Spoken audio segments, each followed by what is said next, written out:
क्यों है श्री रामलला की मूर्ति का रंग काला? 5 रहस्य छुपे हैं इसके पीछे। रामलाल की मूर्ति की खासियत क्या है? अयोध्या में जन्मभूमि पर स्थित राम मंदिर में रामलला की मूर्ति को स्थापित करके उनकी प्राण प्रतिष्ठा की गई है। अब आम लोगों के दर्शनार्थ मंदिर खुला है। आरती में शामिल होने के लिए पहले से बुकिंग करानी होगी। मूर्ति के दर्शन करना अद्भुत है।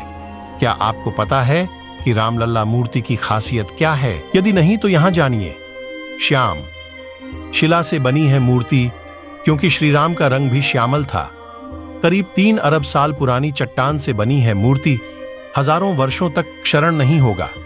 मूर्ति का प्राण प्रतिष्ठा के बाद बदल गई है। मूर्ति को पहनाए गए हैं कई कीमती आभूषण और वस्त्र। पहला, काला पत्थर। रामलला की मूर्ति को काले पत्थर से बनाया गया है। बोलने में यह काला पत्थर है, परंतु इसका रंग श्याम है। इसे कृष्ण शिला और श्याम शिला भी कहा जा रहा है। मूर्ति एक ही पत्थर की बनी है, इसमें किसी भी प्रकार का जोड़ नहीं है। भगवान श्री राम का रंग मेघ श्याम की तरह था, यानी काले बादलों की तरह। दूसरा, 3 अरब साल पुरानी चट्टान। मीडिया रिपोर्ट के अनुसार मैसूर के मूर्तिकार अरुण योगीराज द्वारा तराशी गई 51 इंच की मूर्ति को 3 अरब साल पुरानी चट्टान से बनाया गया है। नीले रंग की इस चट्टान को मैसूर के एचडी कोटे तालुका में जयापुरा होबली में गुज्जे गोदानपुरा से खुदाई करके प्राप्त की गई थी। यह एक महीन से मध्यम दाने वाली आसमानी नीली मेटामॉर्फिक चट्टान है। इसकी चिकनी सतह की बनावट के कारण इसे सोपस्टोन कहते हैं। तीसरा, हजारों वर्षों तक नहीं होगा क्षरण। इस मूर्ति पर चाहे कितना ही दूध या जल से अभिषेक किया जाए, चंदन या रोली लगाई जाए, परंतु इस मूर्ति पर इसका कोई प्रभाव नहीं होना, क्योंकि यह मूर्ति जलरोधी है।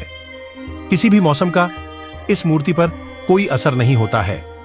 मूर्ति हजारों वर्षों तक सुरक्षित रहेगी। चौथा, मूर्ति की बनावट। कमल दल पर खड़े रूप में बनाई गई मूर्ति किसी 5 वर्षीय बालक की मनमोहक छवि लिए हुए है। बाएं हाथ में धनुष और दाएं हाथ में बाण है। साथ ही इस हाथ की मुद्रा आशीर्वाद की है। मूर्ति की ऊंचाई 51 इंच की, चौड़ाई 3 फीट और वजन 200 किलो का है। घुंघराले बाल हैं और मस्तक पर सूर्य के साथ वैष्णव तिलक है। मूर्ति के मुकुट के आसपास ऊं, पद्म, चक्र, सूर्य, गदा, शंख और स्वस्तिक के चिन्ह हैं और आसपास सभी 10 अवतारों को भी उकेरा गया है। मूर्ति के चरणों में हनुमान और गरुड़ जी को बनाया गया है। मूर्ति को करोड़ों का मुकुट पहनाए जाने के साथ ही कीमती आभूषण और वस्त्र पहनाए गए हैं। 5वां प्राण। प्रतिष्ठा के बाद मूर्तिकार की मूर्ति बदल गई। कर्नाटक के अरुण योगीराज की बनाई गई भगवान राम की मूर्ति ही राम मंदिर में स्थापित की गई है।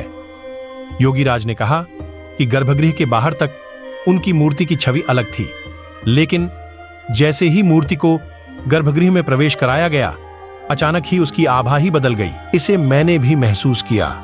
मैंने गर्भगृह में अपने साथ मौजूद लोगों को भी इस संबंध में कहा था कि यह दैवीय चमत्कार है या कुछ और, लेकिन मूर्ति में बदलाव हो गया था। मैं किन भावनाओं से गुजर रहा हूं, यह शब्दों में बयान नहीं कर सकता। ऐसी और जानकारी के लिए लाइक एंड सब्सक्राइब जरूर करें।